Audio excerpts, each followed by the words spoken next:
Good morning, students. Welcome back. In last lecture, we started the topic emulsions. Today, we will continue the same topic, and today's topic is emulsifying agent. Emulsifying agents are the third substance or agent which produce the film at the interface between two immiscible liquids and stabilized the system. Those agent are called as emulsifying agent और emulsifier और emulgent. Means emulsifying agents हमारे क्या होते हैं, जैसे हम emulsions बनाते हैं दो इमिसिबल लिक्विड्स की, ठीक है, तो हम उसमें थर्ड सब्सटेंस डालते हैं इमल्सिफायर. इमल्सिफायर क्या करता है, उसे इमल्शन को स्टेबलाइज करता है, ठीक है. ये एक थर्ड सब्सटेंस होता है. ये क्या करता है, एक फिल्म प्रोड्यूस करता है दो इमिसिबल लिक्विड्स के इंटरफेस पे और इमल्शन को स्टेबलाइज करने में हेल्प करता है, ठीक है. इमल्सिफाइंग एजेंट्स भी बोलते हैं इसको, हम इमल्सिफायर भी बोलते हैं और एमल्जेंट भी बोल सकते हैं, ठीक है.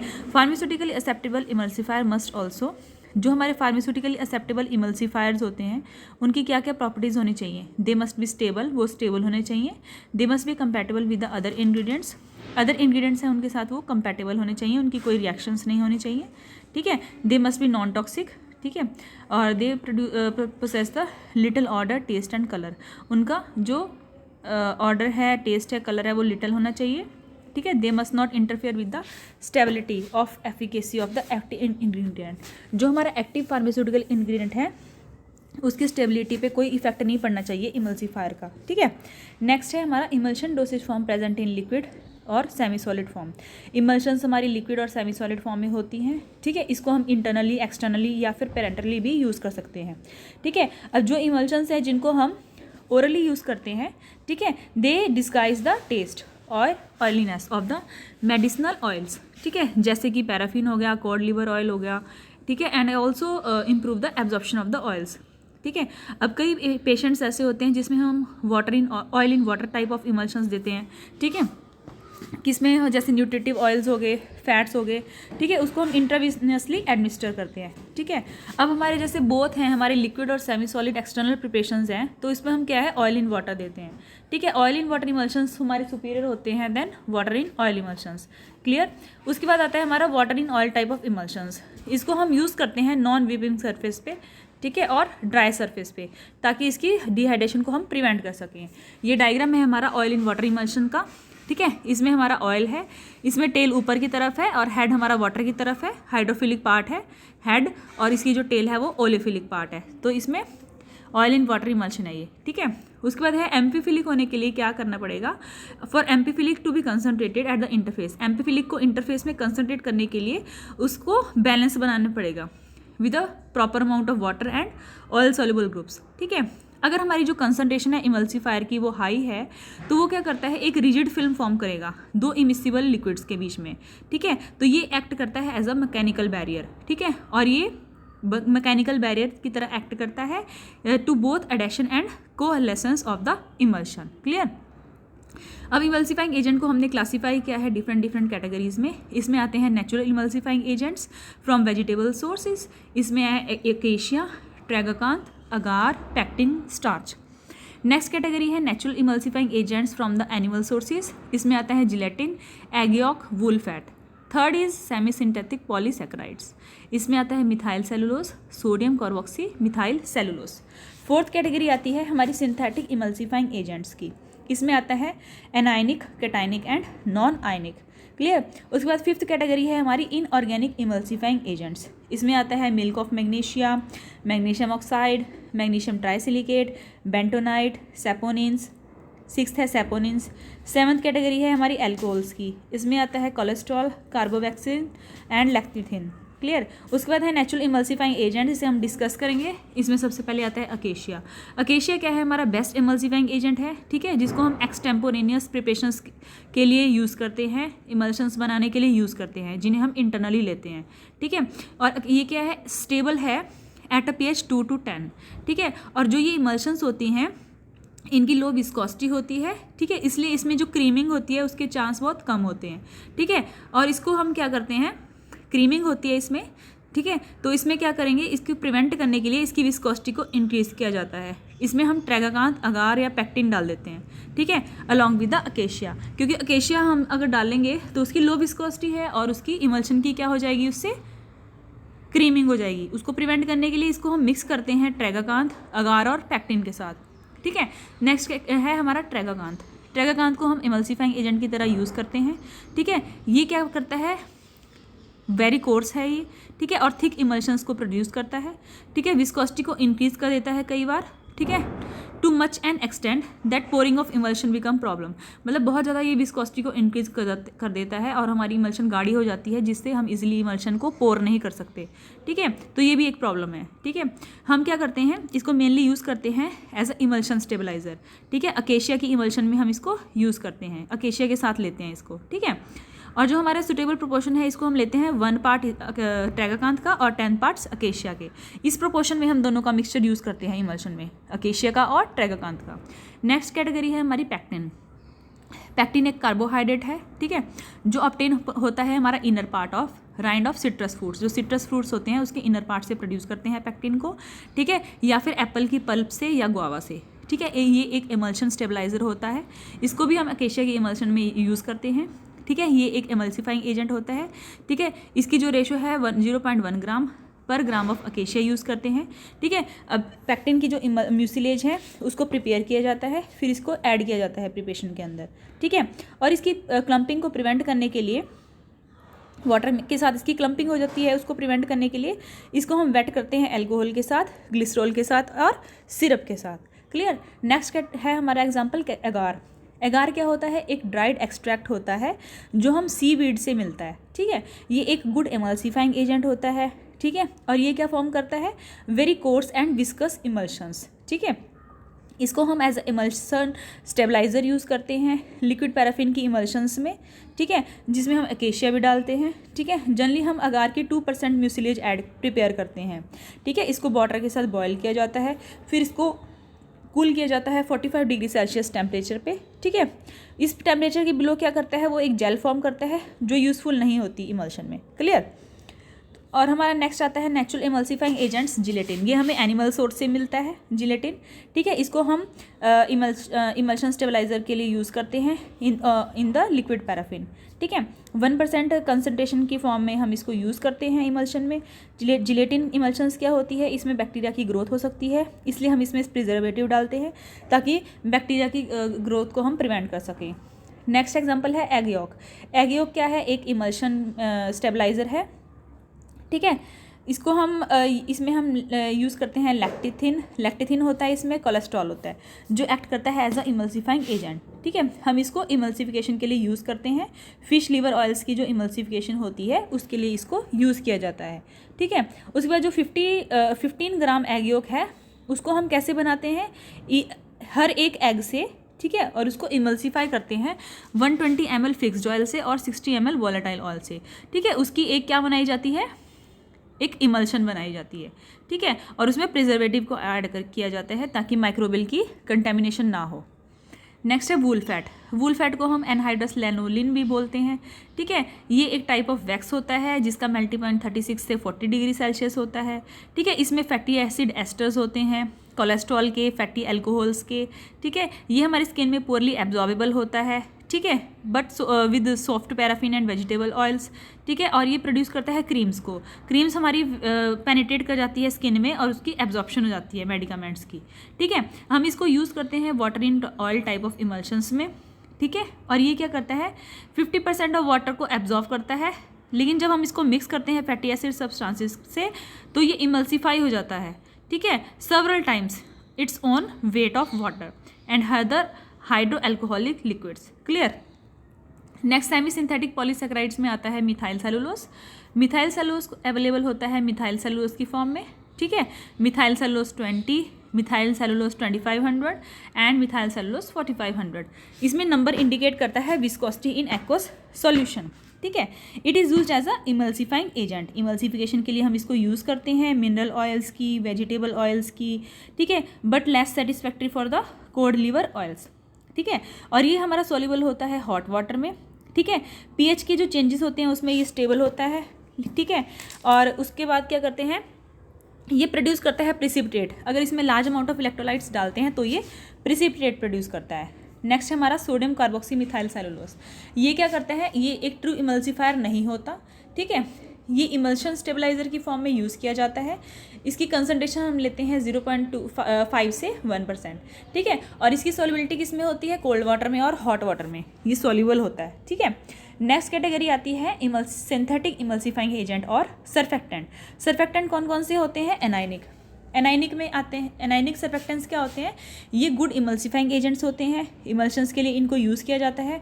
जो इमल्शंस हमारी एक्सटर्नल प्रिपरेशन में यूज़ होती हैं उन इमल्शंस के लिए हम इसको यूज़ करते हैं, ठीक है। जैसे हमारे अल्कलाई सोप्स हो गए, मेटालिक सोप्स हो गए, सल्फेटेड एल्कोहल्स होते हैं, सल्फोनेट्स होते हैं, उसमें हम इसको as a emulsifying agents use करते हैं, ठीक है। और ये oil in water type of emulsion produce करता है। जो सल्फेटेड सॉल्ट्स होते हैं, सोडियम लॉरल सल्फेट, उसको हम कॉमनली यूज़ करते हैं एज अ इमल्सिफाइंग एजेंट। किसमें? टॉपिकल प्रिपरेशंस में, जिस प्रिपरेशन को हम स्किन सरफेस पे एक्सटर्नली अप्लाई करते हैं, ठीक है। डाईऑक्टाइल सोडियम सल्फोसक्सीनेट होता है, एक एग्जांपल है सल्फोनेट का, जिसको हम यूज़ करते हैं इंटरनली, किसको? स्टूल को सॉफ्टन करने के लिए। नेक्स्ट है हमारा केटाइनिक। केटाइनिक में आता है हमारा ये क्या होते हैं? इमल्सिफाइंग एजेंट्स होते हैं जिनको oil in water type of emulsions में हम यूज़ करते हैं। इसमें क्वाटरनरी एमोनियम कंपाउंड्स आते हैं, ठीक है। ये यूज़ करते हैं हम एज अ इमल्सिफाइंग एजेंट्स, ठीक है। और ये क्या करते हैं? ये बैक्टीरियल प्रॉपर्टीज़ होती हैं, उसके अगेंस्ट एक्शन होता है इनका, ठीक है। तो इसलिए हम इसको एज अ डिसइंफेक्टेंट यूज़ करते हैं, ठीक है।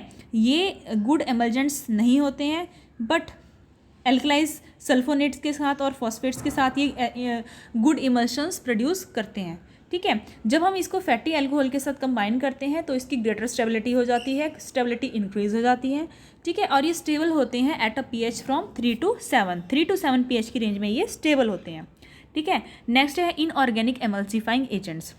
इसमें क्या है? वेरियस इनऑर्गेनिक एमल्सिफाइंग एजेंट्स होते हैं, जैसे इसमें एग्जांपल आता है milk of magnesia, magnesium oxide, bentonite. ये प्रोड्यूस करते हैं oil in water type of emulsions, ठीक है। लेकिन जब हम बेंटोनाइट को यूज़ करते हैं, आइदर ये ऑयल इन वाटर या फिर वाटर इन ऑयल एमल्शंस प्रोड्यूस करता है, ठीक है। और 5% सस्पेंशन होती है जो बेंटोनाइट की, उसको हम यूज़ करते हैं एज अ इमल्सिफाइंग एजेंट, ठीक है। ऑयल इन वाटर ऑयल्स में क्या होता है? ऑयल ऐड किया जाता है बेंटोनाइट सस्पेंशन में, ठीक है। वाटर इन ऑयल में क्या किया जाता है? Oil is placed in the container, फिर उसमें बेंटोनाइट की सस्पेंशन डाली जाती है, ठीक है, ऑयल में, और उसकी रैपिड स्टरिंग की जाती है। क्लियर? तो ऐसे हम इसको यूज़ करते हैं in the oil in water and water in oil emulsions. Next है हमारा सेपोनिन्स। सेपोनिन्स को हम रेयरली यूज़ करते हैं इमल्सिफिकेशन के लिए, ठीक है। इसमें आता है क्वेलिया टिंक्चर और Panama tincture and liquid extract, जिसको हम यूज़ कर सकते हैं rarely as a emulsifying agents, ठीक है। कार्बोवैक्सीज क्या होते हैं? नॉन आयनिक इमल्सिफाइंग एजेंट्स होते हैं, ठीक है। इसको हम यूज़ करते हैं ऑइंटमेंट्स में, क्रीम प्रिपरेशंस में, ठीक है। इनका क्या है? मॉलिकुलर वेट रेंज होता है 200 से 1000। कार्बोवैक्सीज होते हैं 200 से 700 तक, ये मोर विस्कस होते हैं, लाइट कलर्ड होते हैं, ठीक है। अगर इनका मॉलिकुलर वेट 1000 है, ठीक है, तो ये वैक्स लाइक सॉलिड बन जाते हैं। क्लियर? नेक्स्ट है लैक्टिथिन। लैक्टिथिन क्या फॉर्म करता है? वाटर इन ऑयल इमल्शन, ठीक है। इसको हम रेयरली यूज़ करते हैं इमल्सिफिकेशन के लिए, ठीक है, क्योंकि जब हम इसको एक्सपोज करते हैं लाइट में तो ये इजीली ऑक्सीडाइज हो जाता है, इसलिए हम इसको रेयरली यूज़ करते हैं इमल्शंस में। नेक्स्ट है हमारा HLB। HLB क्या होता है? Hydrophilic lipophilic balance. ये एक स्केल होता है, HLB एक स्केल होता है, ठीक है। ये स्केल किसने दिया था हमें? ग्रिफिन ने। ग्रिफिन एक साइंटिस्ट थे, 1954 में उन्होंने हाइड्रोफिलिक लिपोफिलिक बैलेंस स्केल बनाया था, ठीक है। इसमें हम क्या करते हैं? इस स्केल में ये है हमारा HLB स्केल, इसकी वैल्यू होती है 0 से 18 तक, ठीक है। तो इसमें हम क्लासीफाई करते हैं कि oil in water emulsifying agents है या वाटर इन ऑयल, मीन्स इसमें लिपोफिलिक और हाइड्रोफिलिक को हम क्लासीफाई करते हैं, रेंज होती है इसमें, ठीक है। तो इसमें क्या होता है? एक ये सिस्टम है, इसमें हम क्लासीफाई करते हैं नॉन आयनिक सर्फेक्टेंट को related to their behaviour and solubility in the ecosystem और वाटर, ठीक है। Numerical values called as hydrophile lipophile balance, ये डोनेट करता है affinity for oil and water. जो ऑयल सॉल्युबल मटेरियल्स होते हैं, ऑयल सॉल्युबल कौन से होते हैं? लिपिड सॉल्युबल, लिपोफिलिक, उनकी लो वैल्यू होती है, ठीक है। ये जैसे आप देख रहे हैं ना, 0 से 9 तक है लिपोफिलिक, जो ऑयल लविंग होते हैं, ठीक है, ऑयल लविंग या फिर ऑयल सॉल्युबल। और 9 से 18 तक आप देख सकते हैं हाइड्रोफिलिक। हाइड्रोफिलिक मीन्स जो वाटर सॉल्युबल मटेरियल्स होते हैं, ठीक है, उसकी हाई वैल्यू होती है इसमें। जैसे आप देख सकते हैं इसमें 1 से 3 तक क्या है? एंटीफॉर्मिंग एजेंट्स हैं। 3 से लेके 8 तक क्या आता है? Water in oil emulsifying agents आते हैं, ठीक है। 7 से 9 तक आते हैं वेटिंग एंड स्प्रेडिंग एजेंट्स। उसके बाद 9 से लेके आपका 16 तक इसमें आता है oil in water emulsifying agents. Detergents की वैल्यू है 14 से 16 तक, ठीक है। सॉल्युबलाइजिंग एजेंट्स आते हैं आपके 16 से 18 तक। तो हमारा लिपोफिलिक लोअर साइड में होता है और हायर वैल्यूज़ किसकी होती है, हाइड्रोफिलिक इमल्सिफाइंग एजेंट्स की। क्लियर। और HLB में क्या होता है, इसकी वैल्यूज़ रेंज होती है 1 to 20, ठीक है। इसमें हम नंबर्स को कैलकुलेट किया जाता है सैपोनिफिकेशन वैल्यूज से और एसिड वैल्यूज से, ठीक है। जो इमल्सिफाइंग एजेंट्स होते हैं उनकी जो वैल्यूज़ होती हैं HLB वैल्यूज़ 7 to 20। अगर उसकी वैल्यूज़ 7 से लेके, अगर उसकी वैल्यूज़ क्या है 7 से लेके 20 तक है, ठीक है। जैसे ये 7 है, 7 से लेके 20 तक है तो वो क्या है, ऑयल इन वाटर इमल्शंस है, हाइड्रोफिलिक है। अगर उसकी वैल्यूज़ 3 से लेके 6 तक है तो क्या है वो, लिपोफिलिक, मतलब water in oil emulsion. Clear. तो इसमें हमारे जो इमल्सिफाइंग एजेंट्स हैं जो हमने अभी स्टडी किए हैं, ठीक है, ये नेम है उनका, ठीक है। ये उनकी HLB वैल्यूज़ है। जैसे अकेशिया की HLB वैल्यू 8 होती है और वो क्या प्रोड्यूस करता है, ऑयल इन वाटर। ट्रैकाकांत की 13.2 वैल्यू है और वो क्या प्रोड्यूस करता है, ऑयल इन वाटर। तो ऐसे ही ये हमारे इमल्सिफाइंग एजेंट्स हैं और इनकी सामने कौन सी वैल्यूज़ मेंशन है, HLB वैल्यूज़ है और टाइप ऑफ इमल्शंस, जो इमल्शंस ये फॉर्म करते हैं। Clear. Now method of preparation of emulsions. Emulsions को कैसे प्रिपेयर किया जाता है, इसमें 3 मेथड्स आते हैं, dry gum method, bottle method और वेट गम मेथड, ठीक है। अब इसमें जो स्टेप्स इन्वॉल्व होते हैं हमारे प्राइमरी इमल्शन को बनाने के लिए, उसमें क्या किया जाता है, ड्राई गम मेथड में जो ऑयल है उसको पहले हम ट्राइचुरेट करते हैं गम के साथ, ठीक है। फिर उसमें हम वाटर ऐड करते हैं, ठीक है। ट्राइचुरेशन किस में करते हैं हम, वाटर पेस्टल में, और एक इमल्शन तैयार की जाती है, ठीक है। और जो वेट गम मेथड है इसमें सबसे पहले क्या है, गम को ट्राइचुरेट किया जाता है वाटर के साथ, ठीक है, और एक म्यूसिलेज फॉर्म की जाती है, ठीक है। फिर उसमें हम ऑयल को ऐड करते हैं स्मॉल क्वांटिटीज़ में, ठीक है, और हमारी इमल्शन बन जाती है। तो ये हमारे 2 मेथड हैं, dry gum method and wet gum method. अब ये हमारा टेबल है, इसमें हम प्रोपोर्शन लेते हैं, कितना हमने ऑयल लेना है, कितना वाटर लेना है, कितना गम लेना है, इन तीनों की कितनी हमने प्रोपोर्शंस लेनी है। जैसे फिक्स्ड ऑयल है, ठीक है, इसमें हम क्या है, ऑयल 4 लेंगे, वाटर 2 लेंगे, गम 1 लेंगे। वोलेटाइल ऑयल में ऑयल 4 लेंगे, वाटर की हम 4 प्रोपोर्शन लेंगे और गम की 2, ठीक है। ये हमारे डिफरेंट प्रोपोर्शंस हैं टू फॉर्म द इमल्शन, ठीक है। फिक्स्ड ऑयल में हम लेते हैं castor oils, cod liver oils, shark liver oil, olive oil and almond oil, liquid paraffin. और वोलेटाइल ऑयल्स में हम लेते हैं turpentine oil, sandalwood oil, cinnamon oil और पेपरमिंट ऑयल, ठीक है। ड्राई गम मेथड में को हम कॉन्टिनेंटल मेथड भी बोलते हैं, ठीक है। इसमें हम, ये हमारी रेशो है 4 to 1, 4 पार्ट्स ऑयल के होते हैं, 2 पार्ट्स वाटर के लेते हैं और 1 पार्ट हमारा गम का होता है। ड्राई गम मेथड में क्या है, ऑयल को पहले ट्राइचुरेट किया जाता है गम के साथ, फिर उसमें वाटर ऐड किया जाता है। क्लियर। वेट गम मेथड की रेशो है 4:2:1, ठीक है। इसमें क्या है, वेट गम मेथड में सबसे पहले हम गम को ट्राइचुरेट करते हैं वाटर के साथ, एक म्यूसिलेज फॉर्म करते हैं, फिर उसमें हम ऑयल को डालते हैं स्मॉल क्वांटिटीज़ में, ठीक है। इसको हम इंग्लिश मेथड भी बोलते हैं। नेक्स्ट है बॉटल मेथड। बॉटल मेथड में क्या है, इसको हम फोर्ब्स बॉटल मेथड भी बोलते हैं, ठीक है। ये हमारा जो मेथड है ये बहुत ज़्यादा यूज़फुल होता है वोलेटाइल ऑयल्स के लिए और नॉन विस्कस ऑयल के लिए, ठीक है। क्योंकि जो लो विस्कोसिटी होती है वोलेटाइल ऑयल्स की, ठीक है, it require the greater amount of gum, ठीक है। तो इस मेथड में हम इसको हम 4:4:2 मेथड भी बोलते हैं। मीन्स इसमें हम जो ऑयल होता है उसको एक लार्ज बॉटल में डालते हैं, ठीक है। फिर उसमें हम गम डालते हैं, उसको शेक करते हैं, मिक्स करते हैं प्रॉपरली, फिर उसमें वाटर को ऐड किया जाता है और एक प्राइमरी इमल्शन तैयार की जाती है, ठीक है। फिर उसकी प्राइमरी इमल्शन में हम क्या करते हैं, वाटर को ऐड करते हैं और इसकी वॉल्यूम को मेकअप करते हैं वाटर के साथ। तो हमारी इमल्शन बनती है बॉटल मेथड में, ठीक है। अदर मेथड्स में हम होमोजेनाइजर होता है एक, ठीक है, इंस्ट्रूमेंट होता है, इक्विपमेंट होता है, इसको हम इमल्शन बनाने के लिए यूज़ करते हैं, ठीक है। ये हमारा होमोजेनाइजर है, ऊपर मोटर है, पैडल है, ठीक है, और ये होमोजेनाइज करता है इमल्शन को, ठीक है। उसके बाद क्या है हमारा हैंड होमोजेनाइजर, ये हैंड से ऑपरेट किया जाता है, ये भी इमल्शन बनाने में हेल्प करता है, ठीक है। तो ये हमारा आज कंप्लीट हो गया है क्लासिफिकेशन ऑफ इमल्सिफाइंग एजेंट्स, ठीक है, and method of preparation of emulsions. That's all for today, thank you.